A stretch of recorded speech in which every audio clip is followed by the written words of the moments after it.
Continuamos hoy, amigo oyente, nuestro viaje por el Antiguo Testamento y llegamos hoy al libro de Zacarías. Tenemos aquí a un profeta a quien queremos llegar a conocer y también conocer algo en cuanto a sus antecedentes. Su nombre significa Jehová recordó. Él es identificado aquí con los hijos de Berequías, y Berequías es el hijo de Ido, el profeta. Así es que el nombre en realidad de Zacarías significa que Jehová recuerda. Berequías significa Jehová bendice, e Ido significa oportuno.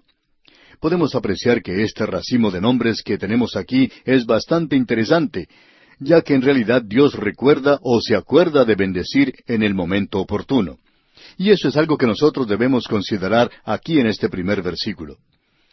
Este racimo de nombres, con un significado tan rico, sugiere el ánimo y el aliento que Dios quiere dar al remanente que había regresado a Jerusalén. Es decir, que Dios recuerda y bendice en el momento oportuno. Eso lo hemos visto en la profecía de Ageo. Ahora, el Targumes judío declara que Zacarías fue muerto en el santuario y que este Zacarías era tanto profeta como sacerdote. En el libro de Nehemías, capítulo 12, versículo 4, Ido es mencionado como uno de los príncipes de los sacerdotes. Así es que era uno de los principales de la familia sacerdotal. El historiador Josefo declara que Zacarías, el hijo de Berequías, fue muerto en el templo. Y hay quienes identifican a Zacarías aquí como el que el Señor Jesucristo menciona ya en el capítulo 23 del Evangelio según San Mateo. Y probablemente deberíamos leer lo que nos dice el capítulo 23 del Evangelio según San Mateo, versículo 35. Dice, «Para que venga sobre vosotros toda la sangre justa que se ha derramado sobre la tierra, desde la sangre de Abel el justo, hasta la sangre de Zacarías, hijo de Berequías, a quien matasteis entre el templo y el altar». De modo que aparentemente este es el hombre con el cual estamos tratando aquí. Pero hay por lo menos 25 o quizá 30 hombres, diferentes hombres, llamados Zacarías que se mencionan en las Escrituras. Ahora hay otro que se menciona y al cual queremos referirnos brevemente aquí, y es aquel que se menciona al principio del Nuevo Testamento. Es interesante que Zacarías casi concluye, por así decirlo, el Antiguo Testamento, ese penúltimo libro del Antiguo Testamento, y que el Nuevo Testamento comienza en realidad con el relato de Lucas. Y es el relato de Zacarías, el sacerdote, quien está sirviendo en el altar del incienso cuando se le aparece a él el ángel. Y su esposa se llamaba Elisabet. De modo que Dios otra vez recuerda. Y después de haber pasado 400 años de silencio, Él se presenta nuevamente. ¿Por qué? Porque Dios recuerda, amigo oyente. Y Zacarías es al primero que se le aparece. Así es que esto hace de Zacarías una persona muy importante a la cual debemos considerar. Ahora ya hemos visto esto anteriormente, el hecho de que Zacarías era contemporáneo de Ageo, aunque él era más joven que Ageo. Y usted quizá nos puede preguntar, ¿cómo es que sabemos esto? Bueno, nos enteramos de esto porque nos dice Zacarías aquí en el capítulo 2 de su libro, versículo 4, y le dijo, «Corre, habla a este joven diciendo, sin muros será habitada Jerusalén a causa de la multitud de hombres y de ganado en medio de ella». Ese joven mencionado aquí es Zacarías mismo. Por tanto, llegamos a la conclusión de que Ageo era mucho mayor que Zacarías. Pero este libro que Zacarías escribió tiene las características de un Apocalipsis. Las visiones de él se parecen a aquellas presentadas en los libros de Daniel y Apocalipsis. Y aquí hay algunos hechos interesantes de notar. Daniel nació en la tierra de Israel, pero él escribió su Apocalipsis fuera de la tierra de Israel, en Babilonia. Zacarías nació fuera de la tierra de Israel, probablemente cerca de los canales de Babilonia, pero él escribió dentro de Israel. Ahora Daniel y Ezequiel y Juan, todos escribieron fuera de la tierra de Israel, y todos ellos escribieron libros que se asemejan a un Apocalipsis. Solo Zacarías estuvo en Israel cuando él escribió su Apocalipsis. O sea que, en el día de desaliento de Dios, su desaliento que cubría el remanente, él pudo ver la gloria en todo el éxtasis y visión de esperanza. Él tiene más profecías mesiánicas que ningún otro de los profetas menores. Tenemos un bosquejo de este libro que pensamos deberíamos presentar antes de lanzarnos a su estudio. En los primeros 6 capítulos tenemos una visión apocalíptica. En realidad tenemos 10 de estas visiones y son mesiánicas y milenarias. Y se indica que todas estas visiones fueron recibidas en una noche. Y podríamos decir nosotros que esa fue una buena noche de trabajo el tener tantas visiones. Luego tenemos en este libro un interludio histórico. Está en los capítulos 7 y 8. Eso se puede comparar con el libro de Isaías. Y allí uno tiene lo mismo que encuentra en Ageo, donde se hace una pregunta en cuanto a un rito religioso, y el rito era el ayuno. ¿Qué en cuanto al ayuno? ¿Tiene algún valor? Bueno, eso lo vamos a ver en los capítulos 7 y 8 de Zacarías. Y luego, la última parte, en la tercera división, se nos presenta la parte profética, la carga profética. Eso quiere decir una profecía de juicio. Eso se encuentra en los capítulos 9 al 14. En la primera profecía tenemos los aspectos relacionados con la primera venida de Cristo, y eso corresponde a los capítulos 9 al 11. Y la segunda profecía contiene los aspectos relacionados con la segunda venida de Cristo. Eso está en los capítulos 12 al 14.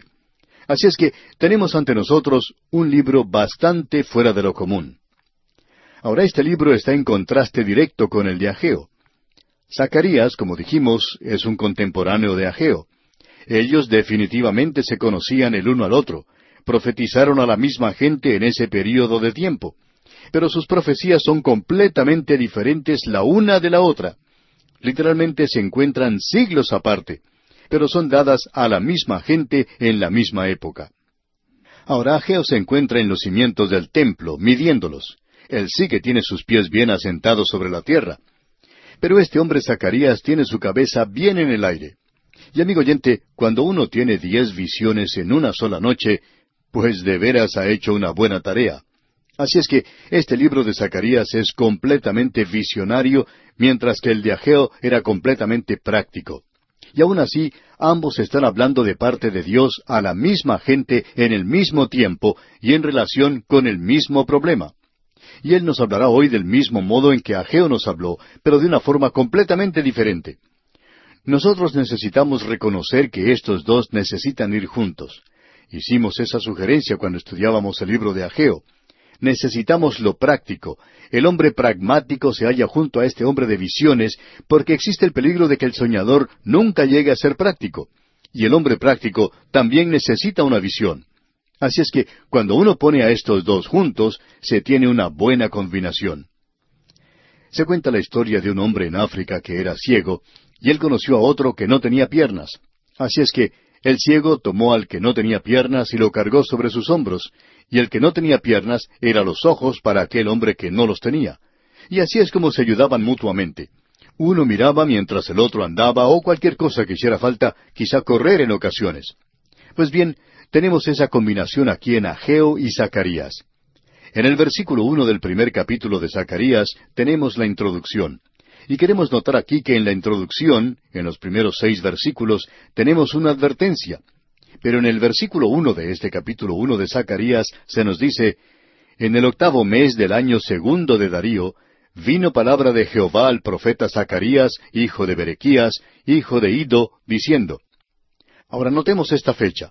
En el 8º mes del año 2 de Darío. Nuevamente tenemos esto enfocado hacia un rey gentil, porque no hay rey en Israel ni en Judá. El linaje de David se encuentra fuera del trono y ha comenzado ya el tiempo de los gentiles. El 2º año es el mismo año en que profetizó Ageo. Este lo hizo en el mes 6 del 2º año del rey Darío. Entonces fue cuando comenzó a profetizar Ageo. Así es que aquí tenemos el año 520 antes de Cristo, y fue entonces cuando él comenzó a profetizar. Pero vemos que lo hace en el mes 8, y ese fue el mes en que no profetizó Ageo.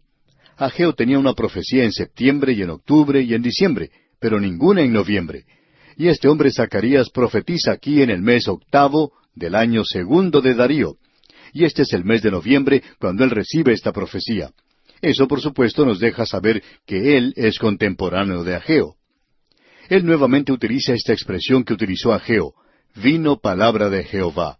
Es decir, que él habla por medio de la misma autoridad con la que hablaba Ageo. Esa frase se repite como 14 veces en este libro. De modo que este es otro libro que tiene mucho énfasis sobre nosotros, ya que tiene 14 capítulos, y esto ocurre en un promedio de una vez por capítulo. Luego, en el versículo 2 de este primer capítulo de Zacarías leemos, se enojó Jehová en gran manera contra vuestros padres. Este hombre está hablando con la misma autoridad que lo hizo Ageo. Es decir, que esta es la palabra de Jehová. Él está hablando al remanente que ha regresado, y está advirtiéndoles que no sigan en los pasos o en los caminos que habían recorrido sus padres antes de la cautividad. Él les dice, la razón por la cual ustedes fueron a la cautividad fue porque el Señor estaba disgustado con vuestros padres. Ellos habían pecado contra Dios. Ahora, nosotros no queremos cometer la misma equivocación. En el versículo 3 él dice, diles pues, así ha dicho Jehová de los ejércitos. Y aquí tenemos otra vez esta misma expresión, así ha dicho Jehová de los ejércitos. Notemos cómo se le menciona aquí. Se le menciona como Jehová de los ejércitos. Esto ha llegado a ser en nuestros días una frase más bien gastada. Más aún, muchos de los títulos que se le han dado a Dios y que utilizamos en gran manera han llegado a perder su significado para nosotros, ya que los estamos utilizando demasiado. Bien, ¿qué es lo que quiere decir en realidad Jehová de los ejércitos? Bueno, se menciona 52 veces en este libro. Por tanto, es bastante importante. Ahora, la palabra ejércitos es la palabra hebrea tsaba, y significa servicio o fortaleza o aun guerra, y la forma en que es utilizada aquí implica recursos sin límites a su disposición para el bien de su pueblo. Esa es la definición que da el Dr. Fawcett, y nosotros no podemos agregar nada a eso para mejorarlo, así es que la utilizamos así. Y permítanos repetirlo.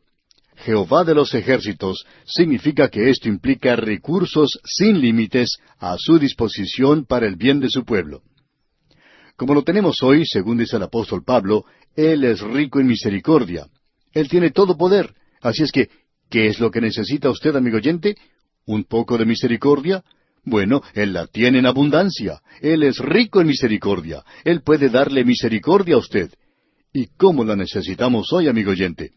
Y Él es Jehová de los ejércitos. Notemos ahora lo que dice este versículo 3 del capítulo 1 de Zacarías. Diles pues, así ha dicho Jehová de los ejércitos. Volveos a mí, dice Jehová de los ejércitos, y yo me volveré a vosotros, ha dicho Jehová de los ejércitos. Usted puede ver que se menciona 3 veces en este versículo, y luego vuelve a mencionarse en el siguiente versículo. Veamos lo que Él les está diciendo en el versículo 4. No seáis como vuestros padres, a los cuales clamaron los primeros profetas, diciendo, así ha dicho Jehová de los ejércitos.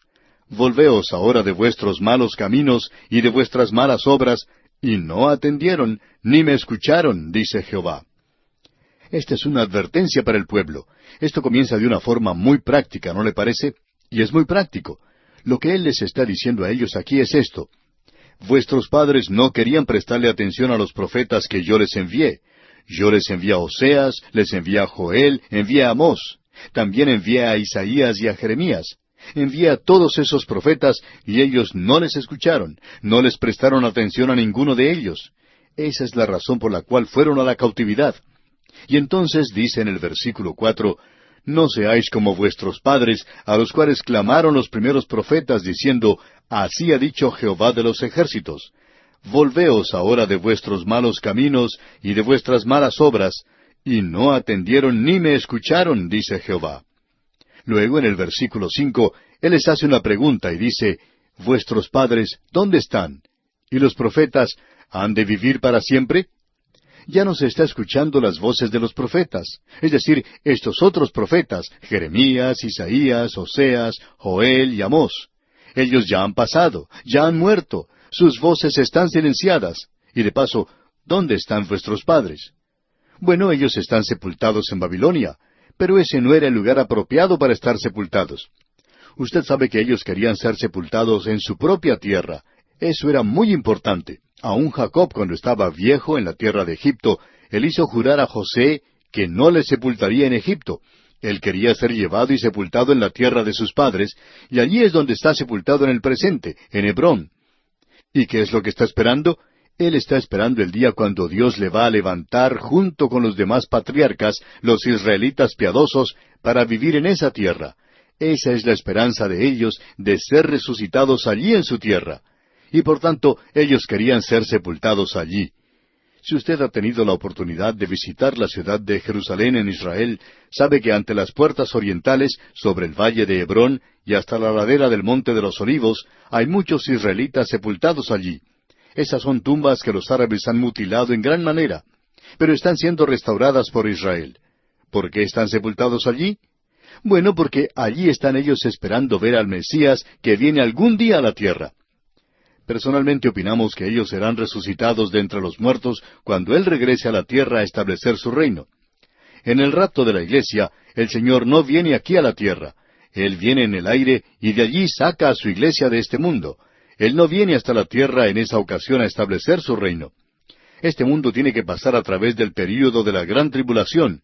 La iglesia va a ser quitada. No habrá entonces ninguna razón para hacer resucitar a estos de los muertos, a estos santos del Antiguo Testamento, judíos y gentiles, porque ellos entonces tendrían que esperar hasta que concluya esa tribulación para ser levantados, para entrar al reino. Eso es lo que sucede. Así es que esta pregunta de Zacarías es muy pertinente. Él dice, «¿Vuestros padres dónde están?» Bueno, ellos están sepultados allá en Babilonia, al lado de los canales de Babilonia. Y ese es un mal lugar para estar sepultado cuando la esperanza de uno se encuentra aquí, en esta tierra de Israel. Usted se da cuenta, pues, que esto tendría mucho valor en aquel día. Esta es la advertencia que Él les da a ellos. Y luego dice en el versículo 6 de este capítulo 1 de Zacarías, «Pero mis palabras y mis ordenanzas que mandé a mis siervos los profetas, ¿no alcanzaron a vuestros padres?» Es decir, ¿no sucedió así con vuestros padres? Vino el juicio, o sea que vuestros pecados os han alcanzado. Y el versículo 6 concluye diciendo, «Por eso volvieron ellos y dijeron, como Jehová de los ejércitos pensó tratarnos conforme a nuestros caminos y conforme a nuestras obras, así lo hizo con nosotros». O sea que finalmente ellos estaban dispuestos a admitir que aquello que les había sucedido como juicio era justo de parte de Dios, porque Él se los había advertido. Y ellos no le habían escuchado. Y ahora Zacarías está presentando aquí una advertencia al pueblo. Ahora esto parece bastante práctico. Pero Dios mediante, en nuestro próximo programa, comenzaremos a observar estas 10 visiones que este hombre Zacarías tuvo en una noche. Y amigo oyente, algunas de estas visiones son algo realmente extraordinario. Le invitamos pues a que nos acompañe. Mientras tanto, le sugerimos leer los versículos restantes de este capítulo 1 de Zacarías para estar mejor informado y a la vez mejor preparado para nuestro próximo estudio.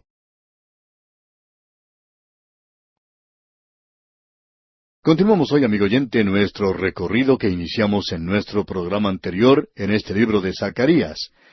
Hemos podido apreciar en los primeros 6 versículos del capítulo 1 una sección bastante práctica. Y opinamos que esa es la única sección práctica de este libro. Y cuando decimos eso, no queremos indicar que lo que vamos a ver no es práctico. Sencillamente queremos decir que ahora vamos a observar las visiones que tuvo este profeta. Llegamos ahora al versículo 7, y aquí comienzan las 10 visiones que él tuvo. Y tuvo todas estas visiones en una sola noche. Ahora reconocemos que muchos expositores bíblicos dicen que aquí solamente hay 8 visiones. Y nosotros las clasificamos como 10 visiones, y ya veremos por qué cuando lleguemos al lugar donde hacemos una división que la mayoría de los expositores y comentaristas bíblicos no hacen. Ahora, con esto no estamos tratando de decir que ellos están equivocados y que nosotros estamos en lo correcto. Sencillamente es una forma diferente de ver esto. Ahora, quizá usted tenga la impresión de que, ya que Zacarías tuvo estas visiones de noche, que estos eran sueños. Pero usted podrá notar que él presenta claramente aquí que no fue así. Creemos que lo mejor sería leer el principio del versículo 7 que nos dice, «A los 24 días del mes 11». Ahora, como usted sabe, el año hebreo no comienza con el mes de enero. Así es que, cuando aquí se indica el mes 11, se está hablando del mes de febrero. Y la fecha que se nos presenta aquí entonces es el 24 de febrero del año 520 antes de Cristo. Y veremos el significado de todo esto dentro de algunos instantes. Veamos ahora lo que dicen los versículos 7 y 8 de este capítulo 1 de Zacarías. A los 24 días del mes 11, que es el mes de Sebat, en el año 2 de Darío, vino palabra de Jehová al profeta Zacarías, hijo de Berequías, hijo de Ido, diciendo, vi de noche, y he aquí un varón que cabalgaba sobre un caballo alazán, el cual estaba entre los mirtos que había en la hondura, y detrás de él había caballos alazanes, overos y blancos. Queremos contemplar lo que nos dicen estos dos versículos, porque creemos que son bastante significativos y de mucha importancia. Hemos dicho que aunque él tuvo estas visiones de noche, eso no quiere decir que eran sueños, porque no lo son. Él dice, vi de noche. Él no está diciendo que había soñado esa noche, sino que vi de noche, es decir, durante las horas nocturnas. Y en realidad el comienzo de este versículo 8 indicaría una expresión como mira o he aquí, como lo tenemos aquí. Y creemos que el traductor debería haber colocado allí un signo de admiración, y sería algo así entonces. Escuche usted. Y he aquí, un varón que cabalgaba sobre un caballo alazán. Es importante que nosotros nos demos cuenta que aquí no se está hablando de algún sueño. Hay muchas personas que están en desacuerdo con nosotros en cuanto a si Dios habla por medio de sueños hoy o por visiones. Nunca tratamos de corregir esto, sino que lo dejamos pasar. Y hay personas que dicen, vi una visión anoche. Y si uno le pregunta, ¿cómo fue que la vio? Bueno, dicen, tuve un sueño. Y entonces uno se puede dar cuenta inmediatamente que no era Dios el que les estaba dando un mensaje, sino que habían comido un poquito más de la cuenta la noche anterior, y eso fue lo que provocó el sueño. Alguna experiencia que ellos tuvieron se presentó allí en ese sueño, cuando la mente se ve libre de actuar por sí sola, cuando se le permite actuar sin traba alguna. Y por lo general es algo que ha sucedido anteriormente lo que produce ese sueño. Así es que, en el día de hoy, no creemos que podemos decir que Dios habla por medio de los sueños, o sea que Dios hace revelaciones por medio de los sueños. Y solo porque lo que le sucedió a este hombre aquí tuvo lugar durante la noche, no quiere decir que él lo soñó. Él dice aquí, vi de noche. No dice, yo soñé, sino vi. Es importante que nosotros tengamos cuidado en notar estas cosas, porque son de valor para poder comprender claramente cómo Dios se revela a sí mismo a este hombre, a este profeta en esta ocasión. Hay algo más que es de valor aquí, y nos estamos refiriendo a las fechas mencionadas. Se habla del mes de febrero. 5 meses antes de esta fecha fue cuando el Señor se apareció a Ageo, y fue entonces cuando comenzó la labor de reedificación del templo. Y también 2 meses antes de esta fecha, usted recuerda que Ageo presentó un mensaje bastante duro para los sacerdotes, porque ellos eran impuros y esperaban que Dios les bendijera, y presentó también un mensaje al pueblo a causa de su demora en la construcción del templo. Ellos estaban vacilando en avanzar en esta tarea. Ageo también les entregó otro mensaje a ellos, y les dijo que vendría la destrucción del poder mundial de los gentiles antes de que Dios estableciera su reino aquí sobre esta tierra. Y que habría uno que vendría a gobernar, y que éste sería el Mesías, y que él vendría del linaje de Zorobabel. Y usted recuerda también que en el último versículo del libro de Ageo, él dice, y te pondré como anillo de sellar. Este anillo era una señal de autoridad. Así es que el Mesías no sólo desciende de David, sino que también viene de Zorobabel. Y tanto David como Zorobabel son mencionados en las genealogías, uno de ellos en el Evangelio según San Mateo, del lado de José, el otro del lado de María, en el Evangelio según San Lucas capítulo 3. Por tanto, era bastante interesante que en aquel tiempo, habiendo tenido lugar esto, y cuando se estaba construyendo el templo, que este hombre Zacarías recibiera estas 10 visiones. Y eso hace de esto algo bastante importante, porque necesita ser ubicado en la época en que el templo debería ser reedificado. Como ya hemos dicho anteriormente, este no es un sueño, sino visiones lo que vio este hombre, y creemos que él estaba bien despierto. Y amigo oyente, si usted hubiera tenido 10 visiones como las que tuvo este hombre en una noche, no creemos que una tableta de aspirina le hubiera ayudado a reconciliar el sueño, o cualquiera de esas píldoras que se presentan en las propagandas de televisión hoy. No creemos que le hubieran podido ayudar a reconciliar el sueño. Eso no hubiera sido ninguna razón para tomarla. Ahora, la primera visión que tenemos es la de un jinete cabalgando entre los mirtos. Esto lo podemos ver en los versículos 7 al 17. Usted puede darse cuenta que él presenta esto de una manera bastante dramática, y dice en el versículo 8, «Vi de noche, y he aquí un varón que cabalgaba sobre un caballo alazán, el cual estaba entre los mirtos que había en la hondura, y detrás de él había caballos alazanes, overos y blancos». Creemos que es necesario detenernos aquí y examinar de qué se trata esta visión. Para comenzar, ¿qué es lo que podemos decir en cuanto a este hombre montado en este caballo alazán? Bueno, él era en realidad un ángel en forma humana. Él dice, «He aquí un varón». Y este no es otro sino Cristo preencarnado. Usted nos puede preguntar, ¿y cómo saben esto? Bueno, en el versículo 9 se nos dice, «Y me dijo el ángel que hablaba conmigo, yo te enseñaré lo que son estos». Y luego en el versículo 11, «Y ellos hablaron a aquel ángel de Jehová que estaba entre los mirtos». Así es que él es el ángel de Jehová. Ahora, el ángel de Jehová en el Antiguo Testamento es el Señor Jesucristo del Nuevo Testamento. Así es que aquí lo tenemos a él entre los mirtos. Y detengámonos ahora a contemplar un poco estos árboles, estos mirtos que son mencionados aquí. Este ángel mensajero no es otro sino el Señor Jesucristo, el Cristo preencarnado, el ángel de Jehová o el ángel de su presencia, es decir, Jehová mismo, el Mesías. Y aquí lo tenemos en su gloria preencarnada. Esto lo muestra observando o cuidando este mundo. Ahora es cierto que a Satanás se le llama el príncipe de este mundo. Y este sistema mundial del día de hoy, toda la carnalidad de este mundo, está bajo Satanás. Pero amigo oyente, Dios no ha abandonado esta tierra. Esta es una de las cosas más animadoras que podemos ver en esta visión. Aún en este mismo instante, cuando está allí entre las sombras, el Señor Jesucristo está cuidando los suyos. Y aquí es la nación de Israel en particular. De paso, digamos que esta es una visión realmente tremenda. Y qué gran consuelo es esto. De todos los universos que nos rodean en el presente, que no pueden ser contados por su gran cantidad y llenan el espacio. Y cuando uno dice espacio, ¿a qué se está refiriendo? Parece que no tuviera fin, parecería ser algo infinito. De todo este universo, pues, el Creador, el Dios del universo, está observando. Él está allí entre las sombras, cuidando a los suyos. ¡Qué pensamiento más consolador es este! ¡Qué mensaje que tiene! Y Zacarías va a dar muchos mensajes de consuelo, y este es, por cierto, uno de ellos. Ahora aquí se menciona un caballo alazán o rojo. ¿Y cuál es el significado del rojo? Bueno, debemos decir que nos habla de sangre, del derramamiento de sangre, de la sangre que la gente derrama en las guerras en Apocalipsis.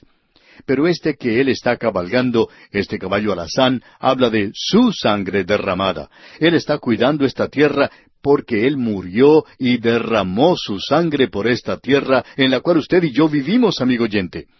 ¡Qué cuadro el que tenemos aquí! Y también había otros caballos allí. Y había otros caballos y jinetes en el fondo.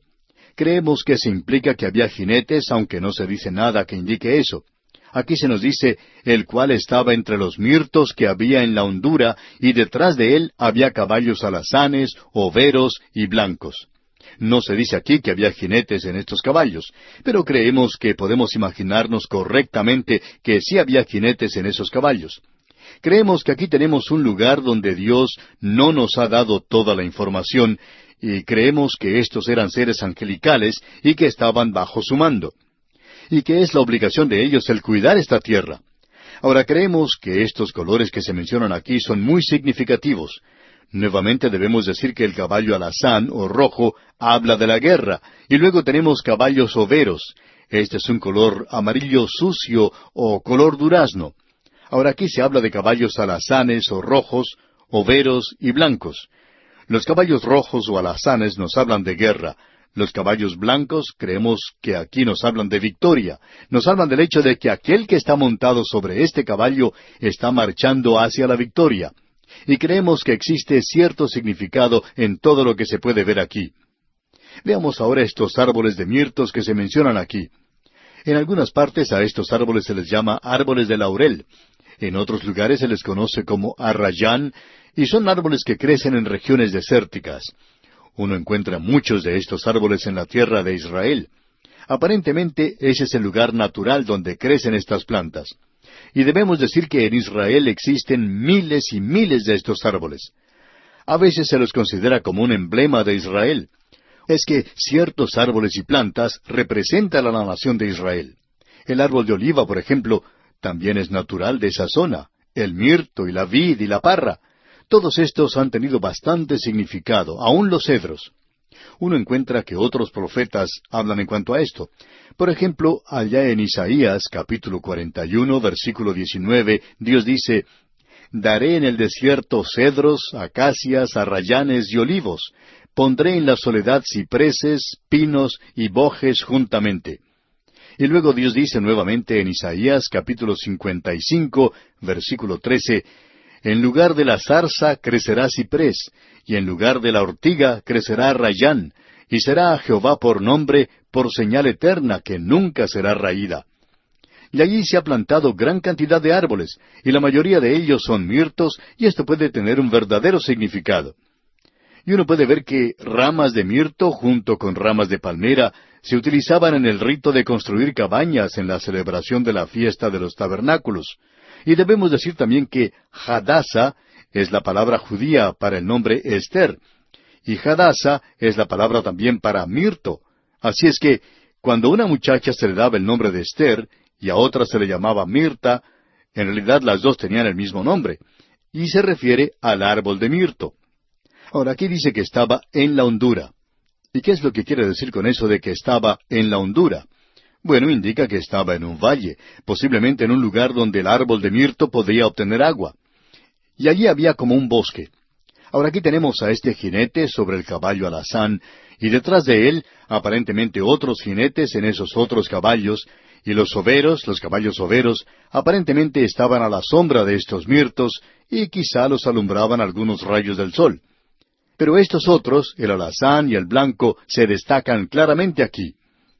Ahora el profeta declara que estos árboles están en el valle, y para nosotros esto es de mucho significado, porque por cierto que Israel se encontraba entonces en un lugar bajo, en el valle. Ese es el significado que se tiene de esto. Ahora opinamos nosotros que el Señor Jesús estaba sencillamente esperando que llegara el día cuando Él iba a tomar control de las cosas. Y en este período Él está patrullando esta tierra. Y Él nos está cuidando. Y estas otras inteligencias creadas que estaban allí, nosotros pensamos, por supuesto, que eran sobrenaturales. Serían ángeles que estaban allí junto a Él. Ahora vamos a tener que concluir este estudio, Dios mediante, en nuestro próximo programa. Pero es algo tremendo lo que podemos contemplar aquí en esta visión. Ahora, la primera parte del versículo 9 de este capítulo 1 de Zacarías dice, «Entonces dije, ¿qué son estos, Señor mío?» Esa es la pregunta que hacemos. Así es que escuchemos la respuesta y leamos el resto del versículo 9 y el versículo 10 también. Dice, «Y me dijo el ángel que hablaba conmigo, yo te enseñaré lo que son estos. Y aquel varón que estaba entre los mirtos respondió y dijo, estos son los que Jehová ha enviado a recorrer la tierra». Hace un momento, cuando hablábamos del versículo 8, decíamos que se implicaba aquí que había jinetes en estos otros caballos. Y ahora aquí en el versículo 10 dice que estos son los que Jehová ha enviado a recorrer la tierra. Por eso decimos que creemos que en esos caballos había jinetes. No creemos que los caballos solos fueran a recorrer la tierra, y menos que hablaran con el ángel de Jehová, porque dice aquí en el versículo 11, «Y ellos hablaron a aquel ángel de Jehová que estaba entre los mirtos, y dijeron, hemos recorrido la tierra, y he aquí toda la tierra está reposada y quieta». Como usted puede ver, la tarea de ellos era la de patrullar la tierra.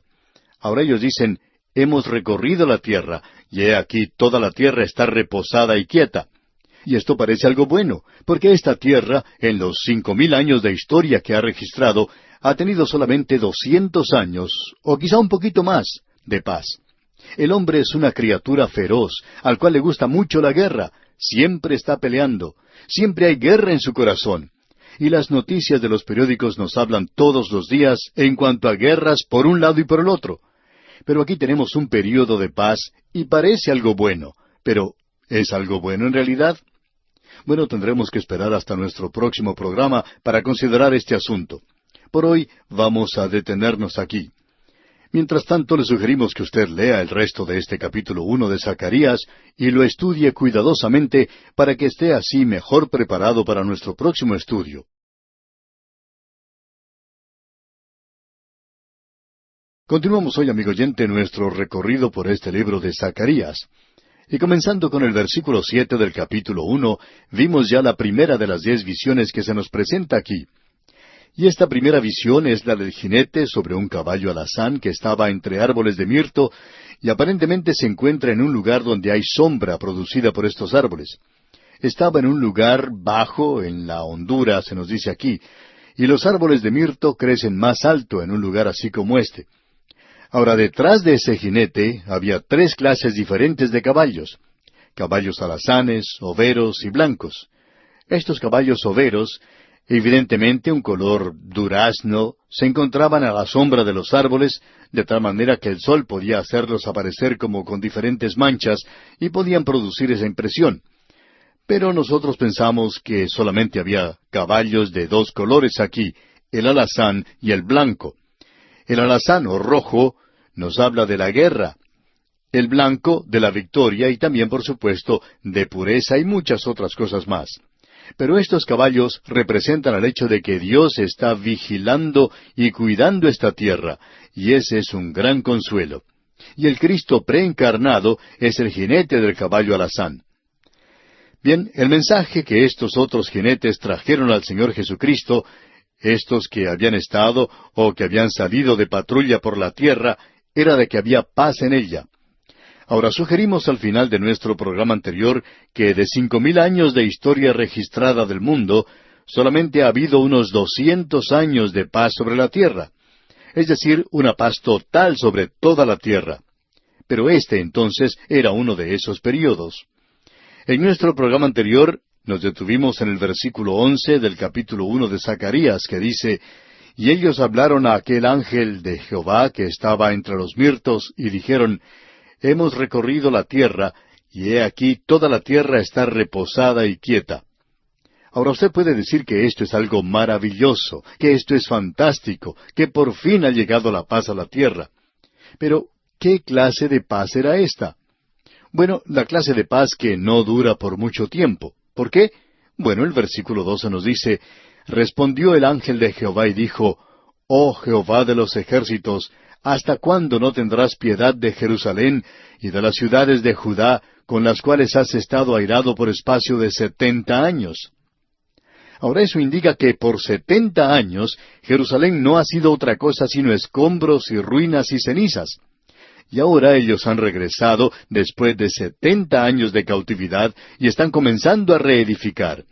Y el clamor de ellos es este: ¿hasta cuándo debemos esperar antes de que Dios brinde una verdadera bendición?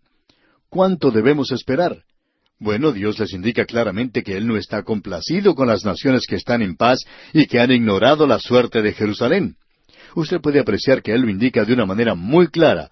Notemos lo que Él indica aquí: que Dios está celoso por Jerusalén, y todas las naciones del mundo se muestran indiferentes a esto. Dios ha regresado a Jerusalén con misericordia, y las naciones también tienen una responsabilidad, pero ellas están en paz, pero no lo van a estar por mucho tiempo. Queremos indicar lo siguiente: el mundo nunca puede tener una paz permanente hasta cuando el Señor Jesús esté reinando en Jerusalén. Él es el príncipe de paz, y el mundo no puede tener paz. Y la paz que Él ofrece hoy es una paz con Dios, porque los pecados han sido perdonados. Paz con su vecino, y si usted ha arreglado las cosas con Dios, entonces puede tener paz, y aún puede haber paz entre las naciones. Pero las así llamadas naciones civilizadas del presente han sido las que en un solo siglo han provocado 2 guerras mundiales, no naciones cristianas, sino naciones civilizadas. Queremos presentar aquí un pequeño poema, pero no pudimos encontrarlo, pero en ese poema se presenta la idea de que cuando los soldados llegaron al Pacífico Sur, luchando contra el Japón, los soldados se sorprendieron al ver en muchas islas, donde esperaban encontrar a cazadores de cabezas y caníbales y cosas por el estilo, que en su lugar encontraban pequeñas iglesias de creyentes que los estaban recibiendo gozosamente. Y el poema concluye diciendo que los así llamados paganos se encontraban en paz, y los así llamados creyentes o naciones cristianas estaban en guerra. Pues bien, ese era el cuadro. El mundo no puede tener paz aparte de Cristo, amigo oyente. Por tanto, Jerusalén es la clave de todo esto. El mundo estaba tratando de tener paz en aquel día e ignoraba a Jerusalén, y eso no va a durar mucho tiempo. Amigo oyente, esto era durante el reinado de los medos y los persas. Media y Persia habían dominado al imperio babilónico. Babilonia, antes de esto, había dominado a Egipto y a Siria. Así es que el imperio medo-persa estaba reinando desde el Índico hasta el Mediterráneo, desde las montañas cubiertas de nieve alrededor del Mar Negro y el Mar Caspio hasta las arenas candentes del desierto del Sahara.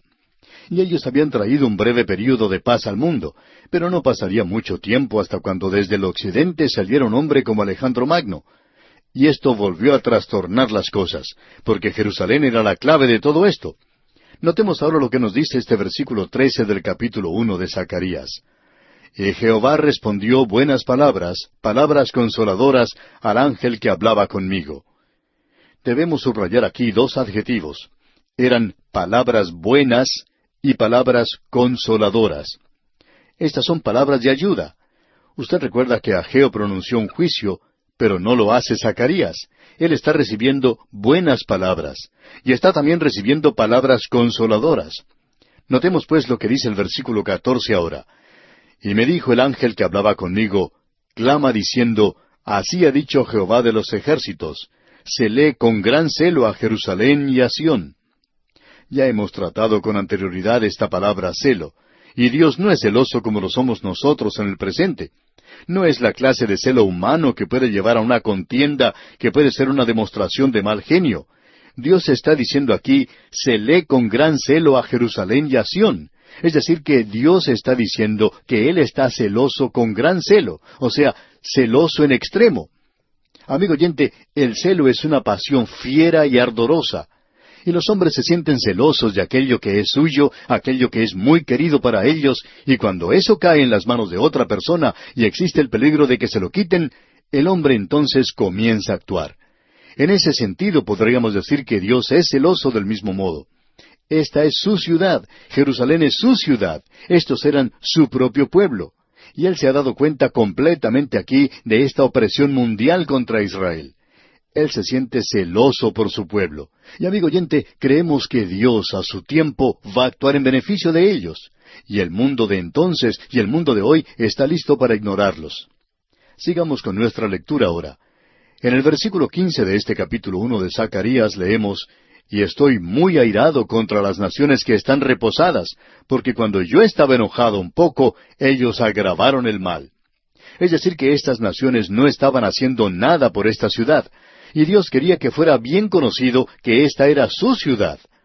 Luego leemos en la primera parte del versículo 16, por tanto, así ha dicho Jehová, yo me he vuelto a Jerusalén con misericordia. Dios está diciéndole a su pueblo, he regresado y en misericordia quiero tratar con mi gente. Y como Él ya ha dicho, Él es rico en misericordia. Y en el versículo 16, en su totalidad, leemos, por tanto, así ha dicho Jehová, yo me he vuelto a Jerusalén con misericordia, en ella será edificada mi casa, dice Jehová de los ejércitos, y la plomada será tendida sobre Jerusalén. Hay quienes opinan que esta plomada tendida sobre Jerusalén habla de que habría un gran aumento en las construcciones en Jerusalén, que la ciudad se extenderá y que llegará a ser una gran ciudad en aquel día. Y creemos que eso es probablemente cierto. Pero en toda oportunidad, cuando Dios menciona a una persona, a un hombre con una vara de medir o con una línea de medir, y ya hemos visto esto con anterioridad, sencillamente indica que Dios está dispuesto a actuar directamente en este caso en particular. Y ahora, después de haber pasado 70 años de cautividad, Dios regresa o se vuelve nuevamente a su propio pueblo y a aquellos que ahora han regresado a Él. Y Él está allí con misericordia, y Él quiere que las naciones sepan que ellos nunca tendrán paz, a no ser que haya paz en Jerusalén. Esa es la clave de la paz aquí en la tierra. Y amigo oyente, ¿no han demostrado eso los hechos desde que Israel llegó a ser una nación? Y esa pequeña nación ha descubierto cuán pocos amigos tiene en realidad en el mundo, especialmente cuando comenzó la crisis del petróleo. Se apartaron de ellos como si fueran una plaga o como si estuvieran apestados. Y no querían tener nada que ver con ellos porque querían obtener petróleo. Y querían eso más que la amistad de Israel. Pero por supuesto que esta nación no ha hecho su regreso a Dios de ningún modo, aun a pesar de que está llevando a cabo mucha construcción en ese lugar. Ellos han regresado a esa tierra y han comenzado a reedificar las ciudades, y el sionismo es una gran realidad en el presente, pero ellos continúan todavía esparcidos a través del mundo en incredulidad. y ellos aún están siendo perseguidos en este mismo instante, en este día en el cual vivimos. Así es que, amigo oyente, no hay paz sobre esta tierra, y no podrá haber paz sobre la tierra hasta cuando haya paz en Jerusalén. Nos gustaría traer más de este tema, pero no lo podemos hacer en esta clase de estudio. Ya vamos a tratar otros pasajes que hablan de Jerusalén, donde trataremos de desarrollar este tipo de pensamiento que opinamos es muy importante en el presente, del significado y la importancia de Israel en cuanto a la historia del mundo se refiere. Y usted puede considerar esto en cuanto a la historia del pasado, y por cierto que se encuentra en la profecía del futuro. Hay mucho que Dios ha dicho en cuanto a esto. En el Salmo 132, versículos 13 y 14, Él dijo, «Porque Jehová ha elegido a Sión, la quiso por habitación para sí. Este es para siempre el lugar de mi reposo, aquí habitaré porque la he querido». Y luego dice en el Salmo 78, versículos 67 y 68, «Desechó la tienda de José, y no escogió la tribu de Efraín, sino que escogió la tribu de Judá, el monte de Sión, al cual amó». Dios dice que ese es el lugar que Él ama, pero nosotros debemos confesar que no amamos a Jerusalén. Hablando honradamente, debemos decir que ese no nos parece un lugar muy atractivo, pero Dios hará que llegue a ser eso algún día. Y opinamos que aún hasta este día se encuentra sobre esa ciudad el juicio de Dios. Bien, continuemos con nuestro estudio en Zacarías y observemos lo que nos dice el versículo 17 del capítulo 1. «Clama aún diciendo, así dice Jehová de los ejércitos, aún reposarán mis ciudades con la abundancia del bien, y aún consolará Jehová a Sión, y escogerá todavía a Jerusalén». Esto mira hacia el futuro, y esta gente puede reconocer que ellos están trabajando en el plan y programa de Dios que se extenderá hacia el futuro. ¿Y qué aplicación que es para los creyentes hoy? ¿Está usted, amigo oyente, trabajando en algo hoy que tiene valor eterno? ¿Qué es lo que usted está haciendo hoy? ¿Qué valor tendrá esto, digamos, dentro de 10 años? ¿O dentro de 100 años a partir de la fecha? Bueno, más aún, ¿qué valor tendrá dentro de 1,000,000 de años? ¿Estamos trabajando en realidad en vista de la eternidad futura? Debemos mantener esto delante de nosotros. Ahora, en el versículo 18 del capítulo 1 de Zacarías, llegamos a la segunda visión. Veamos lo que nos dicen los versículos 18 y 19. «Después alcé mis ojos y miré, y he aquí 4 cuernos. Y dije al ángel que hablaba conmigo, ¿qué son estos?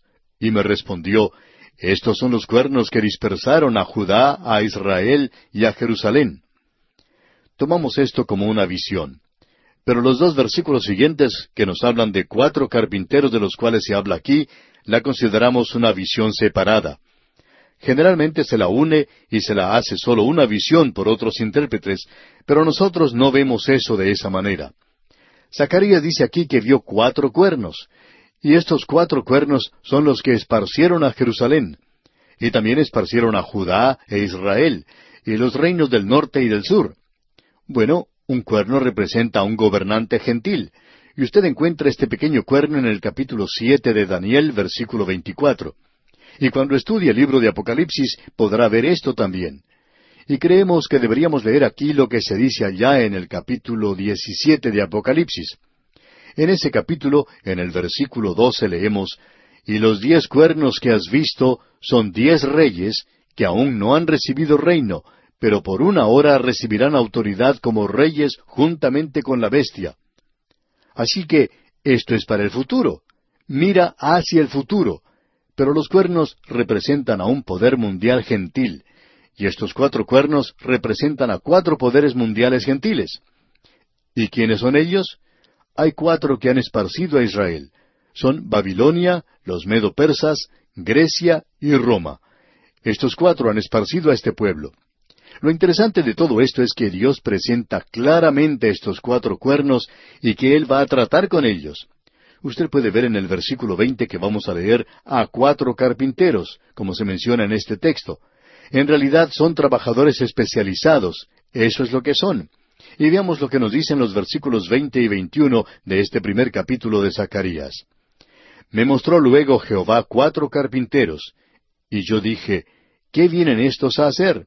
Y me respondió diciendo, aquellos son los cuernos que dispersaron a Judá, tanto que ninguno alzó su cabeza, mas éstos han venido para hacerlos temblar, para derribar los cuernos de las naciones que alzaron el cuerno sobre la tierra de Judá para dispersarla. Deberíamos cambiar la palabra carpinteros por escultores o artesanos. Estos son hombres u obreros especializados. Se ha traducido por lo general como carpinteros. Aquí se nos dice, me mostró luego Jehová 4 carpinteros, y yo dije, ¿qué vienen estos a hacer? ¿Qué vienen a hacer? Veamos parte de la respuesta. Y me respondió diciendo, aquellos son los cuernos que dispersaron a Judá, tanto que ninguno alzó su cabeza, mas éstos han venido para hacerlos temblar. Sin lugar a dudas creemos que aquí tenemos una de las profecías más destacadas de las Escrituras. Honradamente hablando, vamos a presentar la explicación que ha dado otra persona. En el texto original, en el idioma hebreo, esta palabra carpinteros quiere decir literalmente artesanos o herreros. Pues bien, ¿quiénes son estos 4 artesanos o herreros mencionados aquí? Bueno, Jerónimo, Cirilo y Calvino los consideran como medios sobrenaturales que Dios usa aquí y dicen que eso es lo que simbolizan. Bueno, no estamos de acuerdo con eso. Creemos que lo que tenemos aquí es que estos 4 son artesanos que están construyendo, y estamos muy agradecidos a la interpretación dada por el doctor Merrill Unger, y creemos que él ha escrito uno de los mejores comentarios sobre el libro de Zacarías. Lo que tenemos aquí es que el primer cuerno es Babilonia. Este fue derribado por los medo-persas, pero a su vez, este segundo cuerno, los medo-persas, fueron destruidos por el tercer cuerno, que era el imperio greco-macedonio, bajo Alejandro Magno. Pero este a su vez fue destruido por Roma. Así es que estos artesanos, escultores o carpinteros, vinieron y destruyeron estos imperios. Pero lo interesante de esto es que si uno estudia el imperio romano, puede ver que Roma no fue destruida por un poder externo. Es decir que Roma va a regresar nuevamente porque en realidad nunca murió. El imperio romano se desintegró a causa de la corrupción interna que existía en ese reino. Simplemente se desbarató a sí mismo. Ahora llegará uno que será el anticristo, que lo volverá a reunir, y éste llegará a ser un dictador mundial. Pero ¿quién lo va a derribar? Bueno, la venida de Cristo a la tierra. Él llegará a ser el 4 carpintero. Él será el 4 artesano. Él será quien derribará este imperio romano cuando regrese al fin del período de la gran tribulación. Amigo oyente, este es uno de los pasajes proféticos maravillosos que tenemos en la palabra de Dios, y esperamos que esto permita a muchos de nosotros poder ver lo importante que es estudiar toda la palabra de Dios para poder comprender la profecía.